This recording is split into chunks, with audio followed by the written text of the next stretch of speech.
So I'm Mary Villiard, for folks who may not know in the future. I'm a visual artist, got my start as a painter at the American Indian Community Housing Organization when I was 18 years old. Also joined Arrowhead Regional Arts Council at 18. It was a big year for branching out in the arts. And so now I'm here working at ARAC and not the American Indian Community Housing Organization. And I'm just doing a lot of the, I guess, assisting Holly in the grant outreach and helping run some of these workshops. And kind of the point of these workshops is to really, at least from my perspective, is to bring the artist perspective and some things that I learned along the way in my journey as an emerging artist to, I guess, what would be considered more established at this point in time. And since, yeah, it's a pretty small group, so any questions, anything that's like, you know, you want me to delve more deeply into, this is mostly, it's mostly overview, but there's some parts like press releases and things like that I dig into a little bit deeper because I feel like a lot of artists know a lot of the surface stuff, but there's specific areas that I think everybody could use a little bit of brushing up on. So kind of an overview. I'll talk a little bit about your brand and you, and then a quick slide on budgeting for marketing, and then kind of dive into the modes of marketing from traditional, you know, ways of marketing that kind of have existed for a longer time than social media to social media and websites. And then I'll have a section on news and local media, because at least for me as an artist, like the local media has been a huge part of what I do and how I've gotten my work out there. And then we don't really talk too much about word of mouth because I think everybody gets that concept, but that's there. That is a way that we market ourselves. Quick overview of your brand and you. One of the things that I've sort of realized over the years is that you know, some artists create stuff to create like merchandise and create things to sell and, you know, create actual tangible products, and they require some branding around that. But then there's other artists who are, you know, I fall more on the spectrum of people who like maybe provide creative services and aren't necessarily creating like individual things to sell. And so a lot of the time what I'm selling is just me, you know, like in a very, yeah, it's basically selling sort of my ethics and my presence, I guess, in spaces. And so that's a distinction that I've kind of come up on over the years. So I'll kind of address branding and marketing from those two perspectives throughout. And yeah, basically marketing your products versus marketing your name and services. On that side of like artists who market themselves more as like the artists that they are as individual artists, you know, some topics that have come up in recent years. I kind of went over this in another presentation, but basically I feel like sometimes we have to, like as the people that we are, present an image, I guess. So like for me personally, like I've turned down opportunities to do like labels for alcohol and things like that, because like in my specific community, there's a lot of trauma, you know, associated with alcohol. Not that I don't drink, but like as a person who is like trying to create this sort of brand for myself, I have to be aware of what my audience partakes in, and a lot of people who, you know, enjoy my work are also sober. So being aware of like those sort of demographics and the ethics of your audiences is really important. Same with sort of like you know, the type of artist that you become or the types of artists you work with. Are you going to be like in that activist zone of like speaking out on certain issues in the community, or are you trying to be more neutral and kind of like, you know, not offending anybody? And so those are two different kind of strategies in the marketing realm. And then as far as like the goals of marketing your work, I think it kind of breaks down to sales, like I mentioned earlier. Some people just like, they want to make money, and so they're marketing for that purpose of making money. Some people are marketing for the purpose of, you know, gaining more publicity or gaining a name or a reputation for their brand.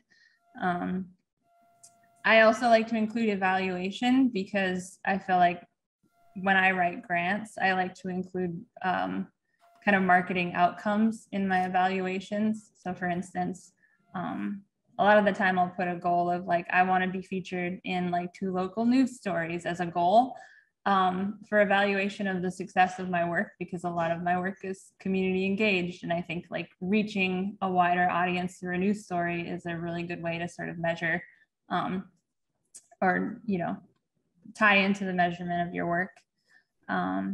And then another goal is connecting. So are you just, you know, are you trying to build community with what it is that you're trying to share through your marketing? It's doing, and I'll jump in on your last piece there with what was, the evaluation. I think that is very smart, because always with grants, you're looking for goals and how will you achieve those goals.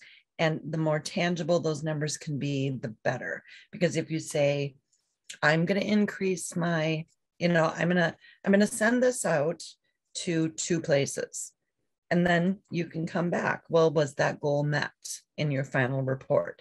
The 2 places, and you can say yes, and it may be better. It was picked up by 3. Or in other marketing realms here in social media, and what I'll tell people too is, if you have a social media presence, you can say, I want to see a X amount of increase in my followers. And so those are hard numbers, and you're like, how can you prove that? Well, I can see my analytics. I'll check them before and after. And those are, especially if you don't have, like, if you're not an artist who does sales, those are ways to make your performances or installations, or those that are a bit harder to get a tangible number on. Those are numbers to provide. Yeah, that is the point I was trying to make, and you put it so much better than me there. No, what you had, and I'm just like, okay. Yeah, no, there's definitely like, yeah, exactly. I'm not going to try and reword what you just said. It's great. So we recorded it. Yeah. And then as far as like how you get to that point of like, you know, what are you trying to market and for what purpose, you have to also have sort of a look to it. And that kind of grows over time, right? As you sort of develop your voice for the arts group that you run, or for yourself as an artist. And so these are just like, I'm not going to delve too much into the weeds on these, but, you know, it's kind of branding 101. You can kind of Google a lot about, you know, how to develop a brand. A lot of people will start out with sort of like a, you know, this is the aesthetic of your brand, right? So a lot of people will start out with mood boards on Pinterest and just like research and look at other places that do similar work, and find sort of styles and techniques that other people are using to promote their work successfully. Can I ask a question? Yes. I'm a newbie here and I'm 71 years old. What's a mood board? I'm sorry. Let me see. Can you show one?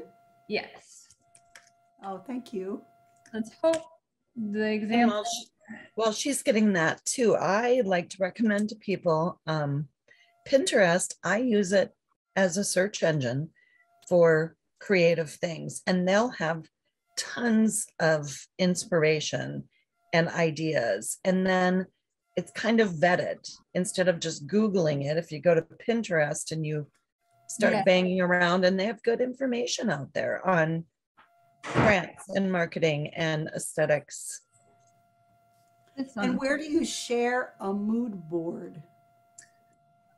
So you can, like, if you use something like Pinterest, you can, you know, start a Pinterest account, and then you can just save it. Kind of like populates whatever you save into one like visual space, where you can kind of see everything around. So it's basically like, and I actually am pretty new to mood boards too, but I'm realizing the value in just having inspiration.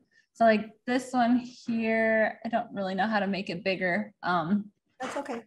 But you can see kind of like they have a color palette that they really liked, that they've kind of settled on, and that kind of pulls from these images that they found. And they can be images from anywhere really.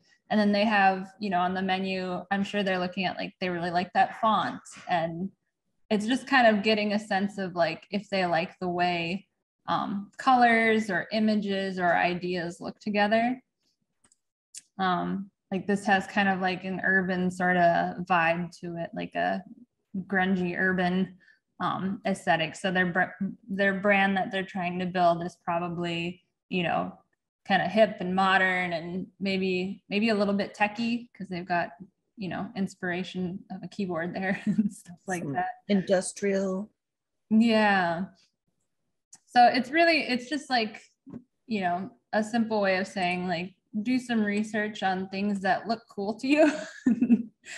Put those images in one place and see like if you can create new images in your mind or new concepts or ideas from that. Thank you. Yeah. So that's kind of like phase one. It's like brainstorming, like a visual brainstorming board. And then, you know, in building a brand, like this is more, again, if you're specifically trying to build a brand, you obviously have like a mission and a vision of what you're doing or what your artistry is, kind of like your personal story or your story as an artist. Who helps you if it's more than just you that does the work that's happening. And then on the technical side of things, some people, you know, develop logos for their groups or for their arts businesses. These were some links that I can pop in the chat later to places where you can look at different fonts side by side.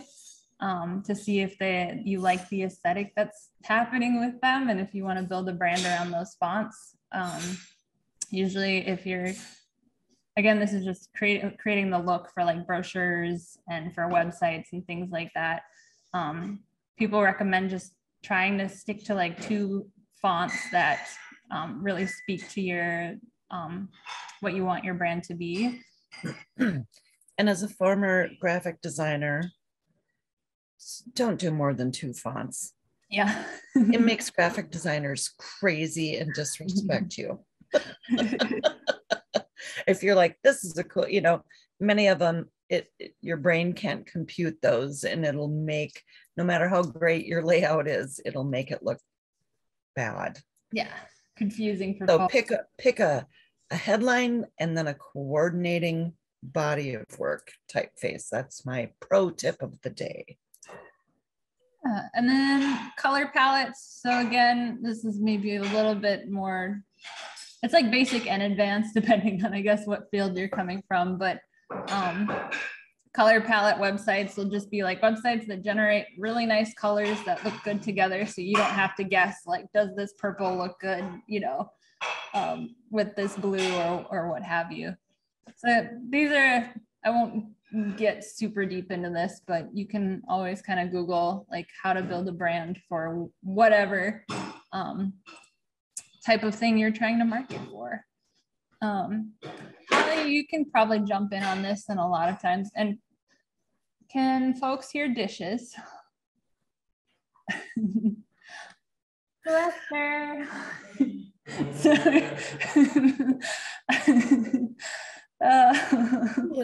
Anyway, the perks of working from home. So,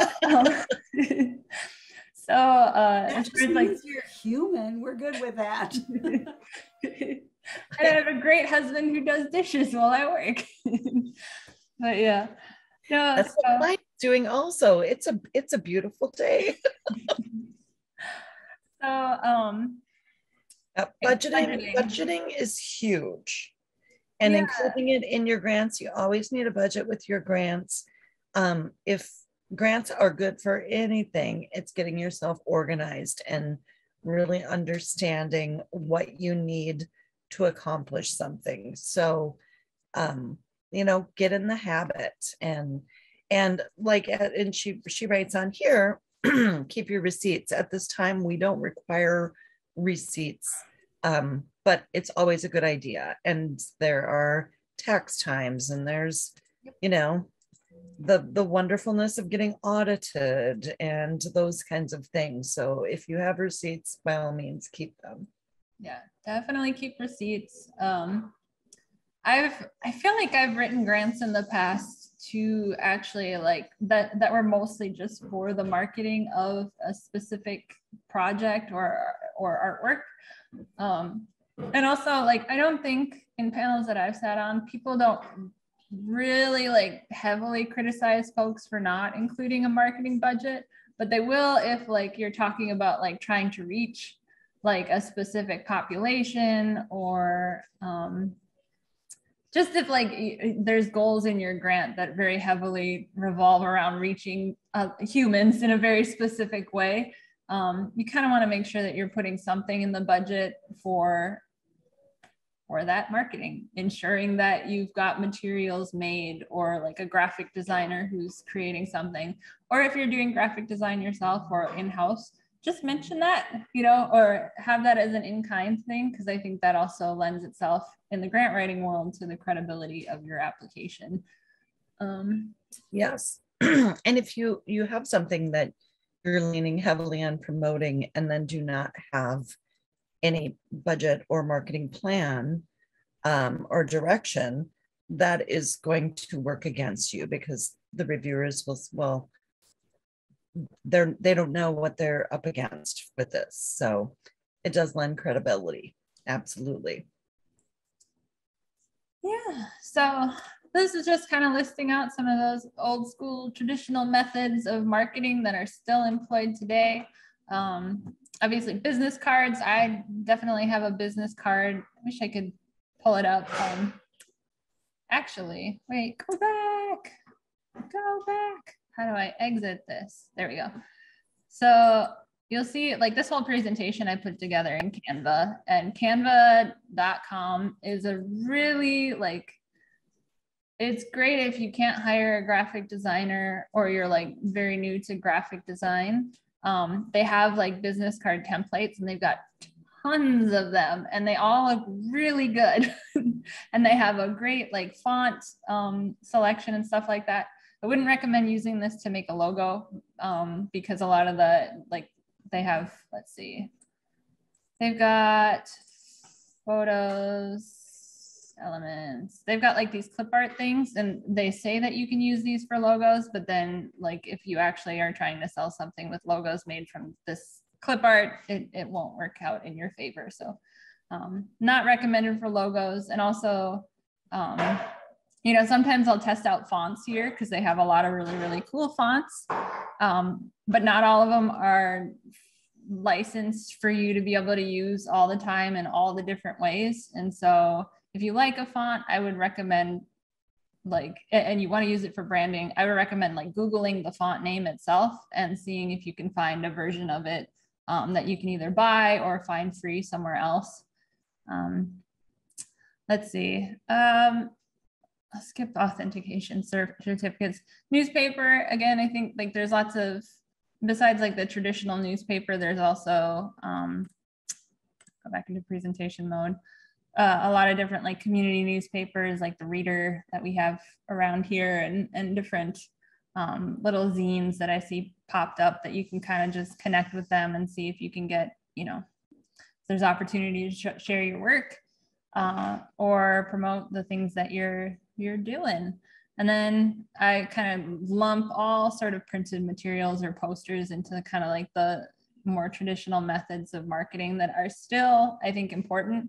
I will still go around and hang a bunch of posters everywhere whenever I can, because you never know, you know, the audience that you're missing by just using social media. So it's definitely important to use combinations of stuff. Feel free to ask any of these as we go. I was just trying to lay out what are the things that I have used over the years, social media wise. I'll skip over talking about our website because I have a whole slide on that coming up. So for social media, Facebook actually, like I personally hate the business page setup for Facebook because it there's something with the algorithms where you have to do way too much thinking for way too few people seeing your work. So as an individual artist, most of my updates and official news and content basically come from my personal Facebook page, which I run very much like a business page. I think there's probably a lot of classes and stuff you can take online to figure out how to make Facebook business pages work for you. But that's a lot of effort that for me, at least, I'm not super interested in pursuing when the personal page works fine.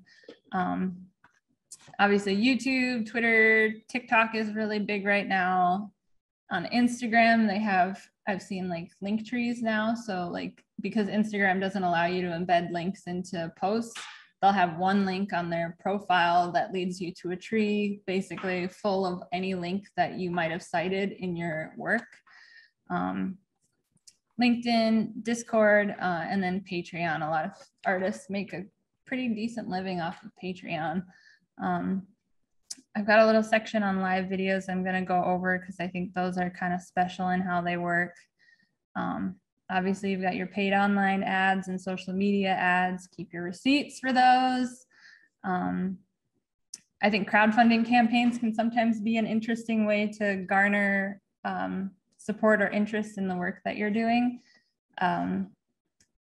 You know, even if you don't successfully raise a ton of money, having people consistently sharing about a project that you're working on or a story related to it, I think is a kind of a sneaky way to get your name and your projects out there. Yeah, there's a lot of print on demand websites these days. I'll have a little section on hashtags because those are special and interesting. And then obviously stories and reels, which I feel like kind of fall into the live trajectory. And I actually might jump over to live first. Mary, can I ask a quick question? Yes. You have listed all the social media options. Like, do you have recommendations for how many of those you should be involved with? What's too much? Is there a good balance between like having an Instagram account and then maybe TikTok or YouTube? You know what I mean? Like, I don't know if there's, yeah, that's a lot to manage if we did all of them, it feels like. Yes. Do not do all of them. Yeah. Unless you have a team that's like paid to like manage all of them. I think it really just, you know, I've taken other social media workshops and the common advice is just like, do what works for you. And you don't have to be on every platform. You just have to pick one or two platforms where you, I guess the methods used for it work best for you. Okay. If that makes sense. And yeah, I'll kind of talk like, so I have made my career on Facebook. It's just been great, minus the business suites. But even when I run like organization pages on Facebook, a feature that I feel like is sometimes underutilized, that is very free marketing, is, you know, the live, doing live videos and live feeds. And yeah, so right here, I've kind of listed some ideas and things that I've done in the past on doing and using live on Facebook. So for me, I like to sometimes, I don't do it as often because I don't really need too much more work right now. But like if I get into a slow point and I'm trying to promote to more people, sometimes I like to give like, behind the scenes looks on what I'm doing or what I'm creating. So for like a visual artist, like sitting down like in your studio and doing a paint session and letting people watch, it kind of, I don't know, it engages people in a different way and reminds them that you're there. And the nice thing about live videos is it notifies people that are on your friends list or who follow your page that that video is happening. And so it'll send like a notification for people to come and watch basically. And then, the other benefit of live streaming is, you're not spending all that time on like post-production. If you want to do videos of your work, but you don't want to edit, which is a whole nother job. Just being able to have that instant video for someone to watch and participate on is a really good option. in other instances, I've used it to like promote an event as I'm setting up. So if I think like maybe people aren't going to show up, or like I want to remind people that something is, this event is happening in a couple hours, be sure to come here. Like I'll just do a quick like 10-15 minute video walking around and chatting with people who are setting up, and getting people excited and reminding them that this is coming, I have a question about Facebook. We have a personal Facebook account for the Iron Range Original Music Association. Okay. You can't boost posts on personal accounts. Yeah. So what do you do? Yeah. So I think for like organizations and groups, it's definitely better to have a business Facebook, and to work on just like building that audience and creating opportunities for audience engagement. Trying to think. Yeah. It looks like we have like 1,400 friends right now, but if we switch to a business account, we lose everybody. Yeah. Yep. Well, and you could ask them to, please share, please promote this. Yeah. You can come right out and say, we can't boost this. We don't have a business page. And people, very oftentimes people want to help, and that's a really easy thing to share. And then you're creating, or mess with their algorithms and do a live, performance. You do a little piece that you're playing before you're promoting, ahead of an event. Yeah, or you could use like I've done a lot of things too, using like this Canva sort of space to just make like a little square graphic with like a photo. I'll usually do like a photo in the background, and then like the message that I want on the top of it, because photos get a lot more views and engagement than just a regular post. So like if you come to a point where you think you're ready to make the leap and create a business page and guide people over there, you can make a whole campaign of it on your personal page, share a photo and be like, hey guys, like we're moving to an official business page and we'd like you to follow us over there. Or you could do a live video explaining the situation too, because that'll ping some folks and be like, I've got news, like, we're moving up in the world and doing the business thing. Yeah, no, back to the live video stuff, you can get feedback from people in real time. I think a big part of like any aspect of social media is trying to get engagement of some kind, so that, number one, that kind of boosts you in people's news feeds, regardless of the platform. I think people commenting or liking or responding to stuff is really important. I've done things in the past too, where I've like interviewed people on the team or on a project, and I'll just use the live space to do an interview maybe a couple days before an event, or a project is being released, just to kind of like hype people up. And then, yeah, you could even, if you say you printed a new t-shirt or you have a new fundraiser or something, again, that you want to promote, share that product on a live reveal. Like you just got your first copy of a t-shirt in the mail and you're unboxing it, and you're extra excited about that t-shirt and you want everybody else to be too. So unboxing is exciting. Or I think of Susanna too, if you videoed doing your installations. Yeah. Mm-hmm. Just because, like even in my mind, as an artist and creative, I can imagine how you do your things, and I love the appearance of your exhibits. But like I am one of those pragmatic people who's like, how does she hang all those things? Yeah.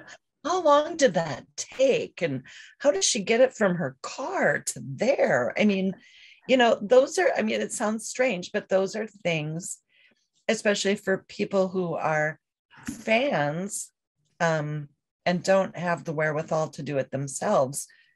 People like to see how the sausage is made. So those are having those little clips. I watch the strangest things just because I want to know how it was done. Mir, that brings up a question for me too, is do you have any specific equipment you recommend for the live streaming stuff? I mean, I have a camera that I could do, you know, on a tripod, do the slow install, but like if you're doing a live interview or even like where you talked about videoing yourself making something.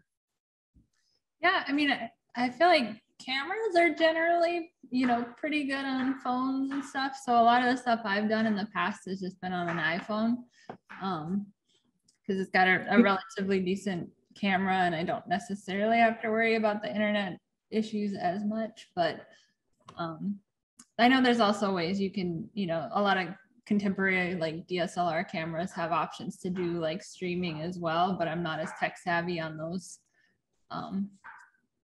How about like equipment to hold it? Like, I mean, yeah, you can get here, I'll grab my little example.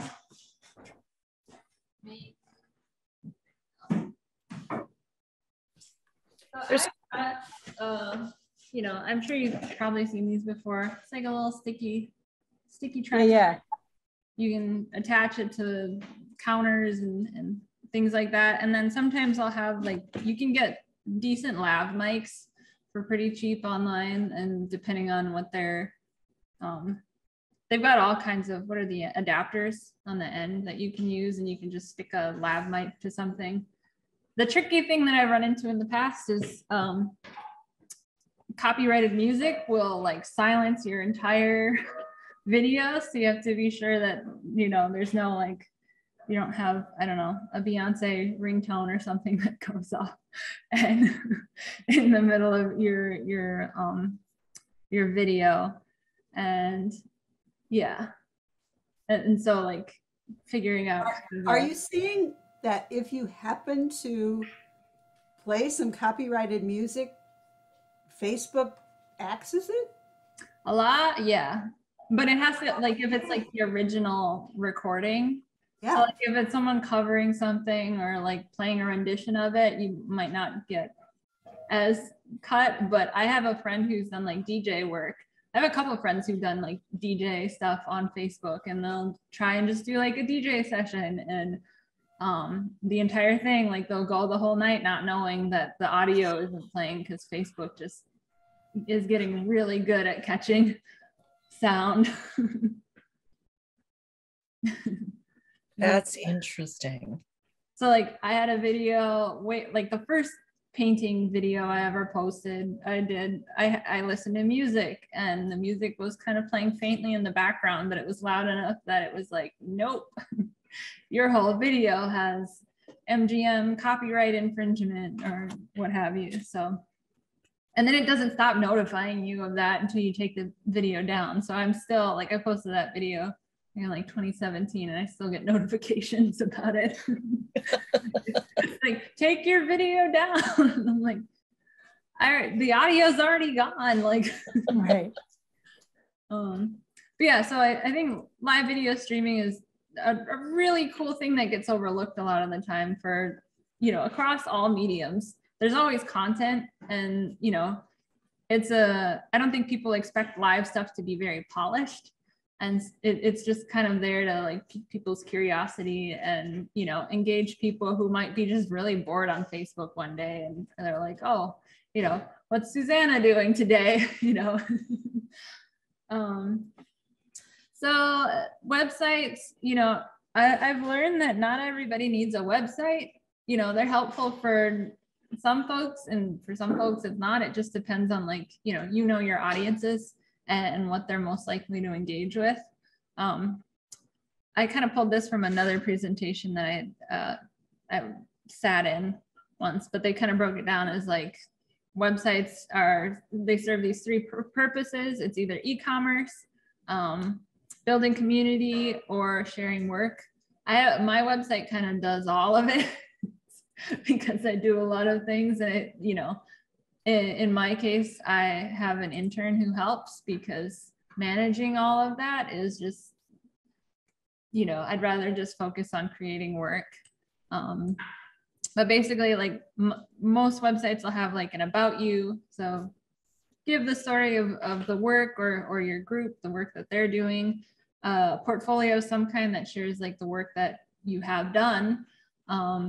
Contact info is super important to have. And then, you know, optional things are kind of like a press or news section. For me, I like to collect all of the news stories ever about me or my work, so I can use them as like examples for future grants or for just sharing about my work. And so like I have a dedicated page on my website where it's just every news story ever and then a bar of like every video interview I've ever done. So if somebody really wanted to stalk me or my work, it's there. You know, they don't have to Google it or anything. And then I also have a store that's like connected to e-commerce website. Like I think it's Shopify. So I have like some prints or more affordable posters and stuff that people can buy from there.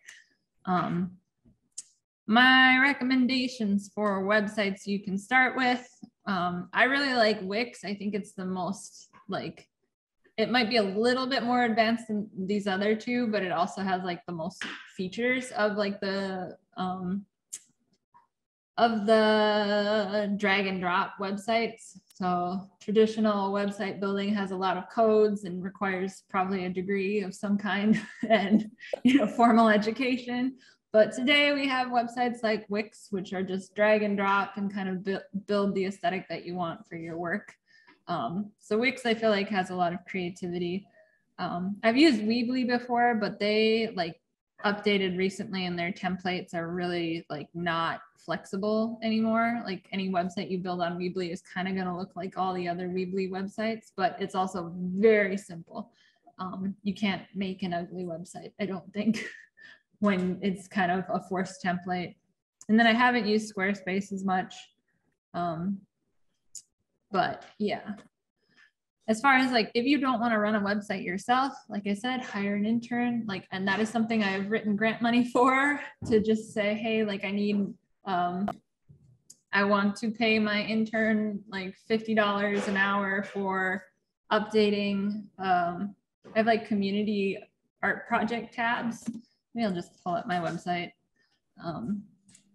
Were you gonna say something, Holly? It was not. Okay. I heard a pop. So this is my website. I have like at the bottom, there's like sort of like news updates or things to scroll through, or like if I have a fundraiser, I'll plop that at the bottom.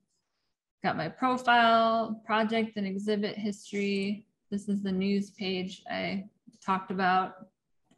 Literally every news article ever. Portfolio, I've got my work samples kind of broken up between the types of projects I've done.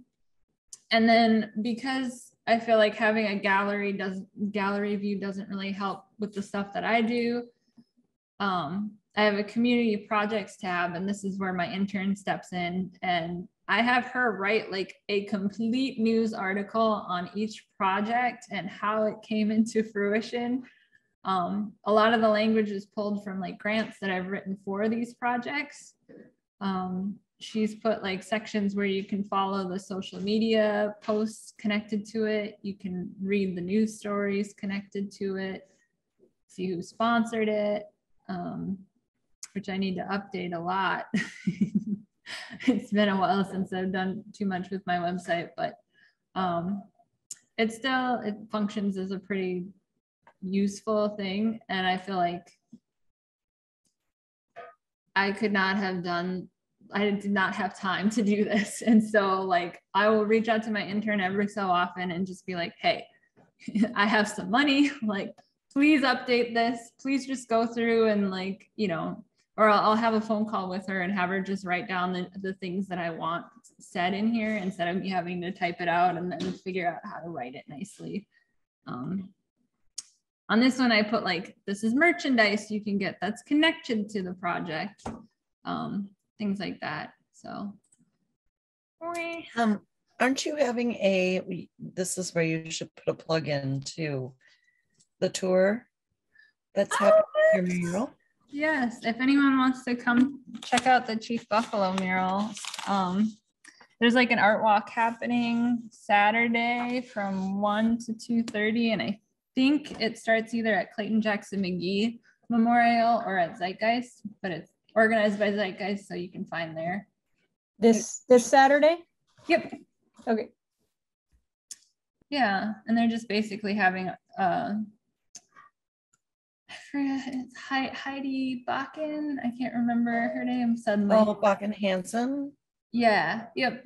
So she'll be talking about the Clayton Jackson McGee Memorial, and then I'll just walk people through the Chief Buffalo Memorial as it goes. Yeah. Also, if you find a website that you really like that somebody else has, like just ask them, like, who did your website? How do you manage it? You know, can I borrow your person? A lot of people have recommended like joining design groups or communities. You can reach out to students. Like a lot of students are looking for projects that they can do, and they can probably get a lot of credit in college for doing real work. So maybe a way to do that is to reach out to the instructors in digital arts classes and things like that. I have another question. At the base of the last slide, it said, make sure it's mobile ready. Oh yeah. One of the things that we ran into with the person who volunteered to do our website was that when you pulled it up on a mobile phone, the concerts didn't show up in order. So what do you do to make it mobile ready? We use Squarespace. Okay. Interesting. So usually on like a website builder, they'll have an option to view your work as you're creating it, like on a phone. So I'll show you. Okay. So if I go here and I go to, I just want to, oh. Go away. Edit site.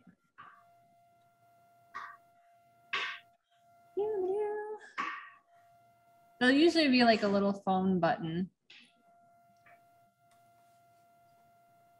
Squarespace has that on there. Okay. I use Squarespace. Yeah, thank you. Okay. Yeah. And where Yes, what she's showing, they have a version of that.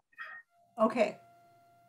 So like sometimes stuff, like you said, might be out of order. And if you edit it on this version where you can see it on a mobile screen, it shouldn't impact the desktop version. That's my. Thank you. Thanks. And thanks, Susanna.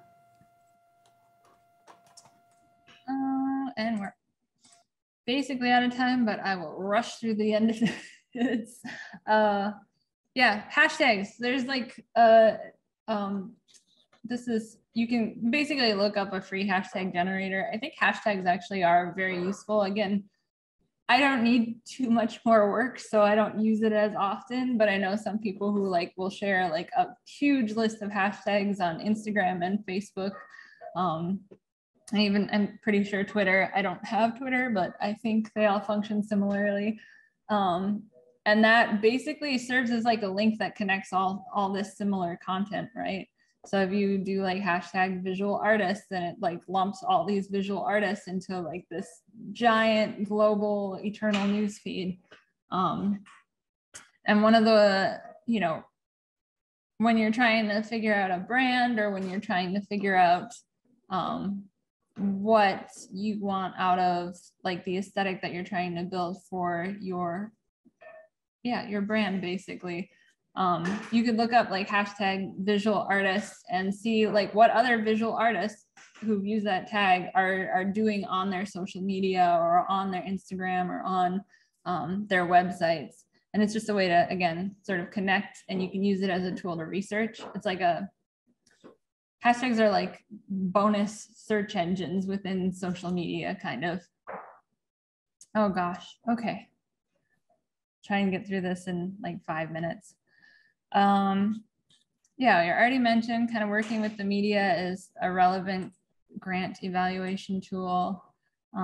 Very proud of this little Mona Lisa I made over here in Canva. As well, you should be. I was having fun.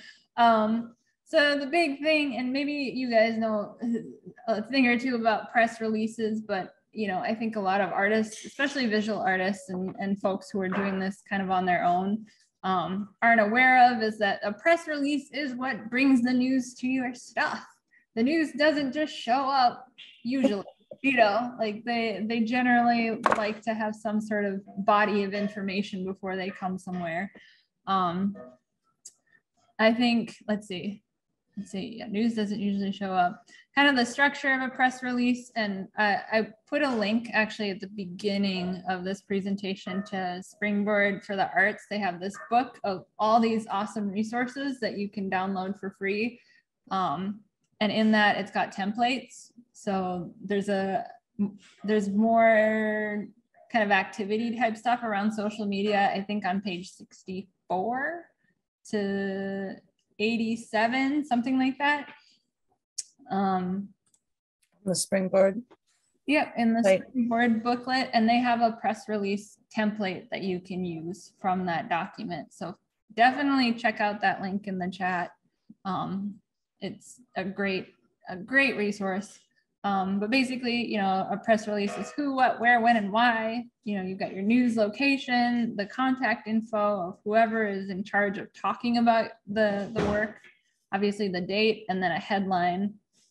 I've been in other workshops where they've talked about, like, it's not for your ego, it's a tool for the news. So you're not trying to write the most beautiful, wordy, wonderful piece of literature when you send this to news places. You're trying to just give them facts and maybe a couple quotes. If you don't have quotes, like I have made up so many quotes for people and then just sent them to them and just said, hey, would you have said this? And they're like, yes. That's all you need, instead of like waiting for somebody to get back to you on like, what do you think about the importance of this project? Just, I think this project is important because it promotes community wellness and blah, blah, blah.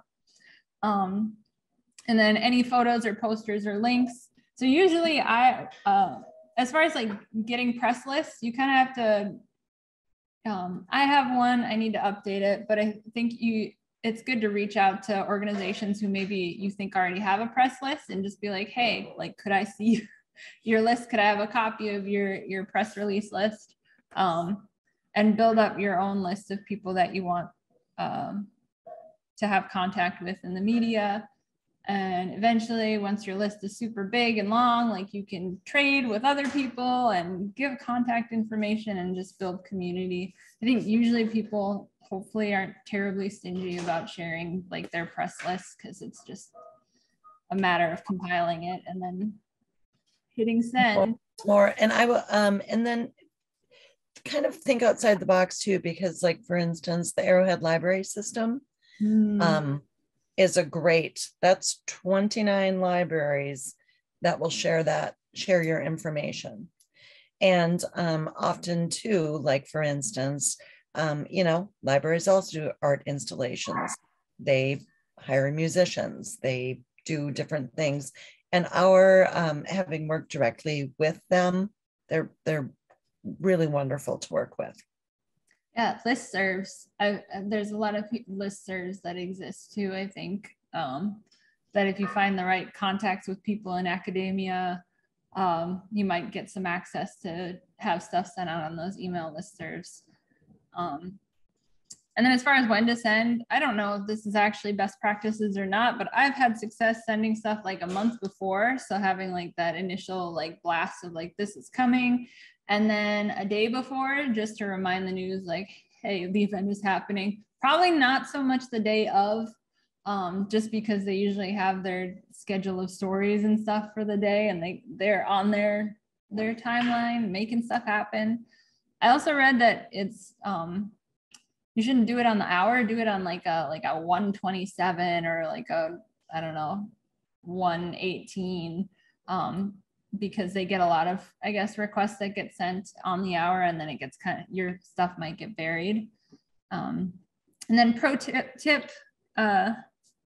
use your grant language in your press release. So if you got a grant for a project or for an art project or for, performance or things like that, you can literally pull a lot of your who, what, where, when, and why, and some of your nice quotes even from your grant language. And then usually at the bottom, I'll include, you know, any of the sponsors. Some advice I read recently that I think is also really good is like find your local arts writer, whoever writes for the art section in your newspaper, or, you know, whoever likes to cover art stories in the community. Find them and have coffee with them and just tell, like, have a conversation and make that relationship. Let's see. Yeah, and obviously there's lots of different, you know, modes of evaluation connected with social media specifically.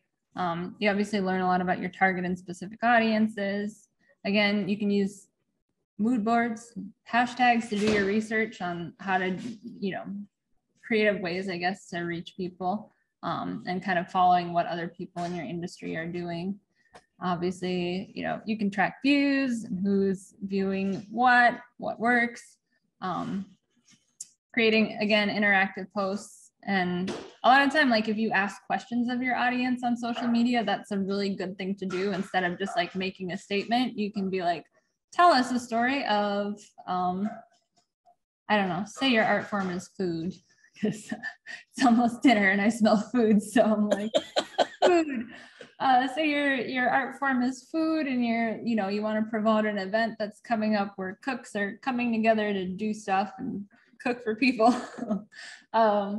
You can make a post promoting that, and then also ask the question, like, what's a recipe that reminds you of childhood or something? And like having those sort of human connecting moments on social media, I think, you know, is really effective. And also just think about what's effective for you. Like, what do you click on most? What do you like to engage on social media with, and stuff like that. In social media too, if my understanding of algorithms, and maybe that's not the technical term, but if someone comments, it's going to boost that post more. So if somebody likes it, that's a boost. If someone comments, that's a boost. If someone shares, that's another. So it creates more activity going to you. Accurate, yes. I don't keep the schedule again because I don't need work right now, but I know the pros do keep a schedule, and for some folks who really enjoy like having things organized, just having an idea of like when you're going to promote different things is really good. And I think also like there's ways on Facebook, I don't know so much on like personal pages, but definitely on business pages where you can schedule things. So you could take like a whole day and make all of your content, make all of your posts, like make that your job for the day, and then schedule it. And then you don't have to think about, you know, posting anything for the whole month, except for maybe your live videos, you know. And so that is a significant part of, I guess, marketing your work. And then for more details on marketing and for more like worksheet type stuff.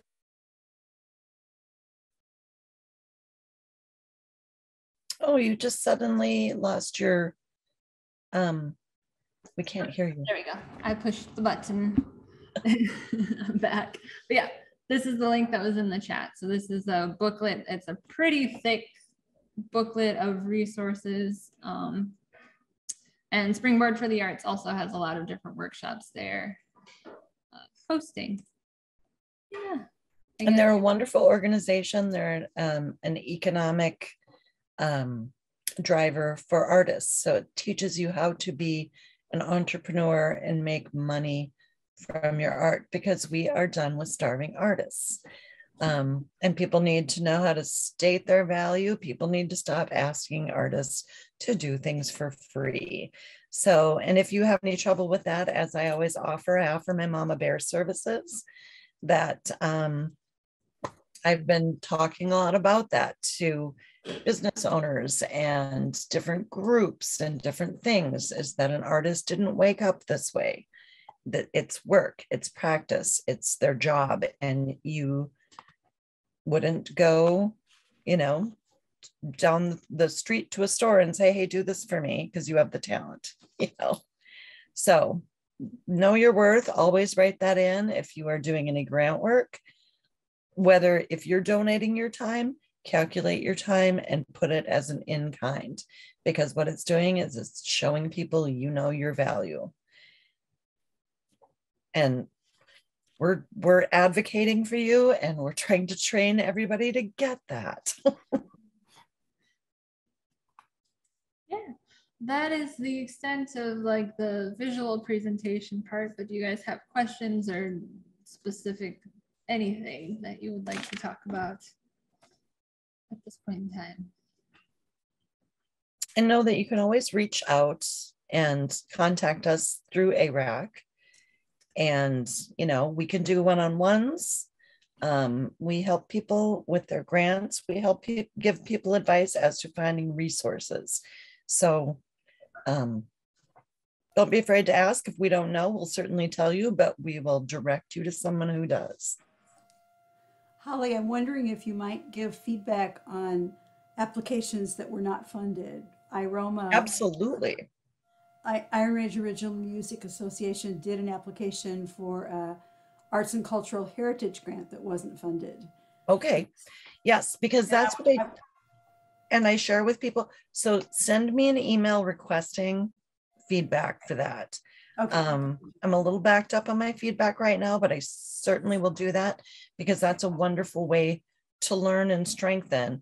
And to be quite honest, oftentimes in some of our bigger rounds, it's that there's absolutely nothing wrong with what you did. We simply didn't have enough. So it's like, I'll share what your score was, what the evaluators' comments were, you know, whether I agree with them or not. And then typically I reread the grant and share if there's anything with a set of fresh eyes that I could offer. But quite honestly, in our region, and I know, and please tell anyone you know who doesn't get a grant to not take it personally. We keep, I really harp on biases and being objective, and you know, unfortunately, fortunately, we are loaded with so much talent in this region. It's just a wealth. And with every grant panel, because I run the panels, I don't have part in the scoring. I typically have these big chunky pearls that I wear because I can't take part in the panel discussion. That's really hard for me. And then at the end, you know, and I can't comment, or the people I've worked with where anyone has a question, I want to just tell them everything. So I clutch my pearls until the end of the scoring. And then when it's all done, I usually am, does anyone want to hang out and talk about the art afterwards a little longer? Because all the things I wanted to say during the panel. But, you know, so Mary and I both, we help people, you know, give direction and feedback for grants, because we are grant geeks and we have sat on so many panels that we know how people tend to view them, or the questions that might arise. And it's a good idea to run it by somebody else, simply because, I mean, when I'm doing writing too, sometimes you're just too close to it.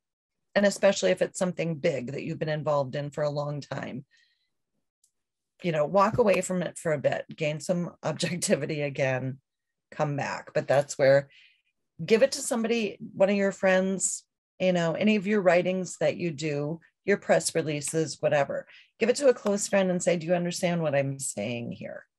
You know, if you look at this blind. So just engage other people. I mean, everyone seems crabby these days, but more people want to help than not. So.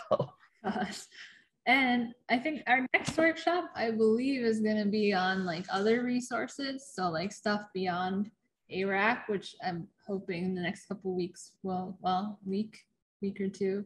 Need to check the date on it, but I'm hoping we can get a whole kind of list kind of compiled of different resources for folks, because we do have that issue of like, there are so many applications, and a lot of the time it's just like it's not even a scoring issue. It's just there's not enough money. So we've been trying with these workshops and with like me coming on board to like connect people with other resources. So like that work that people put into grants doesn't, you know, if they don't get the grant, hopefully we can help direct them to other opportunities where they can just copy and paste most of it and with a little bit of feedback and, you know, hopefully Absolutely.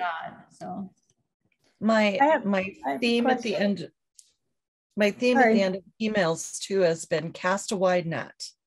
I was like, this grant is open, this grant is open, this foundation is doing stuff. Send it to everyone because it'll increase your chances of gaining funding. I'm sorry, Susanna. No, that's okay. I was just going to ask, related to the next one. I know I can't make it. So when do the videos typically show up on the website? Or is that where we get access to them? Or we have, because Cheyenne, our media gal, and she's under a mountain of stuff to do.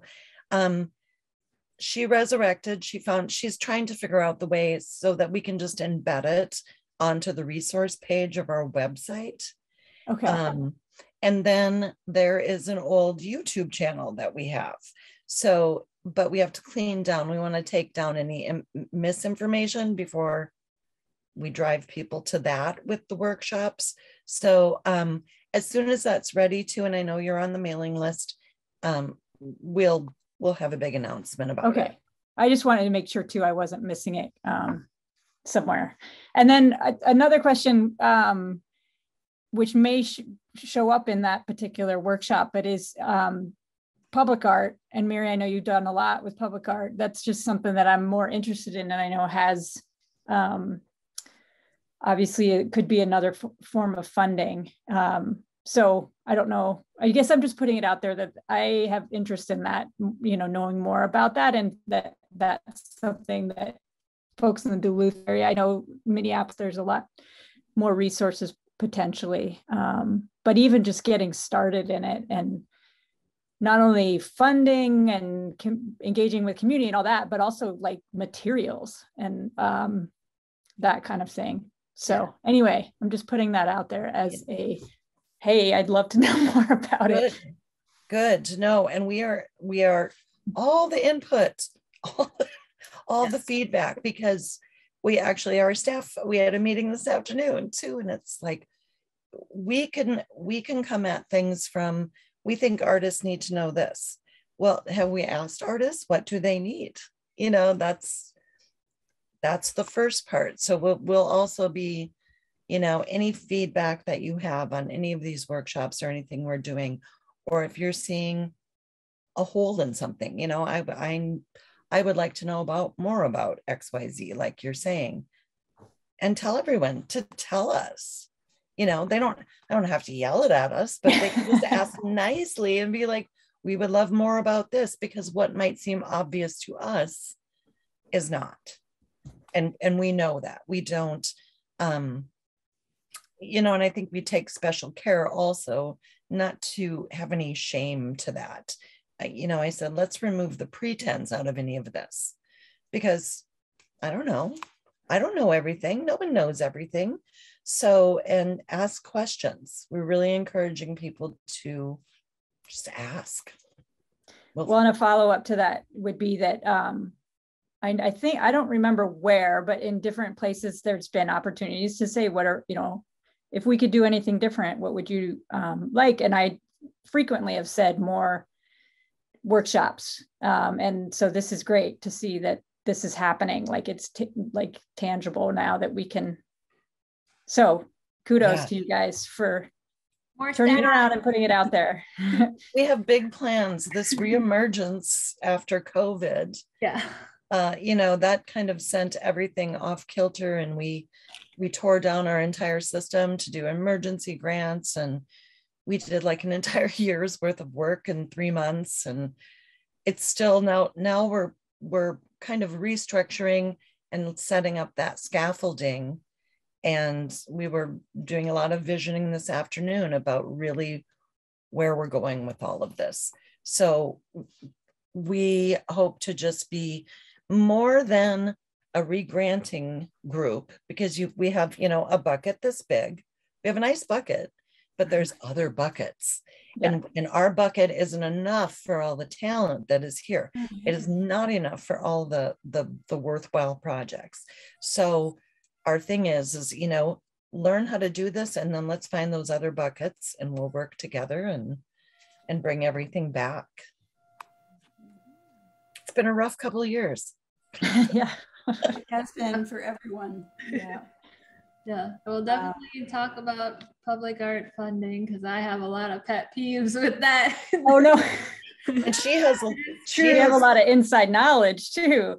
Oh, the Chief Buffalo project, I had 8 or 9 different funders plus crowdsourcing because there isn't really, besides forecast, there's not really a dedicated public arts fund and out of all the arts funding that we have in Minnesota. So yeah, explored. Yeah, you would think with like, doesn't Minnesota have a 1% thing too, or is that just with new projects or like new architectural projects? I don't know. Something. We got a lot of good things. We've just also got a lot of talents and then also like a lot of systems. Right. Yes.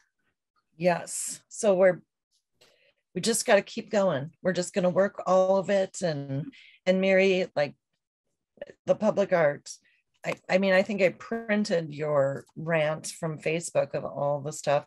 I learned more in your rant about public art than I ever did. How it's literally a full-time job when you try and do a project. Yeah. Right. And then reporting back to 10 different funders and all their different, yeah. But I have good things to share too. And hopefully, like, I mean, in my role here and also like just in the visioning that ARAC is doing, I feel like there's a sense that we want to do more advocacy stuff too, and like making sure that, you know, the resources that also exist outside of us are being fair and not, you know, neglecting our artists in our region, because the cities has a tendency to do that. The metro area has the tendency to, you know, only fund metro. So yeah. Well, outstate doesn't even know there's such a thing as public art. So there you go. Oh, it's when I went to the first Grant Makers in the Arts conference, I was shell shocked. I was like, oh my goodness, it was like being a rock star. Someone heard you were from Minnesota, like hordes of people would just turn and come at you. Well, your state is doing it right. And then they just want to know everything. And I'm just like, wow. So yeah, Minnesota definitely has some problems as of late. But in terms of arts, we're really leading in many, many things.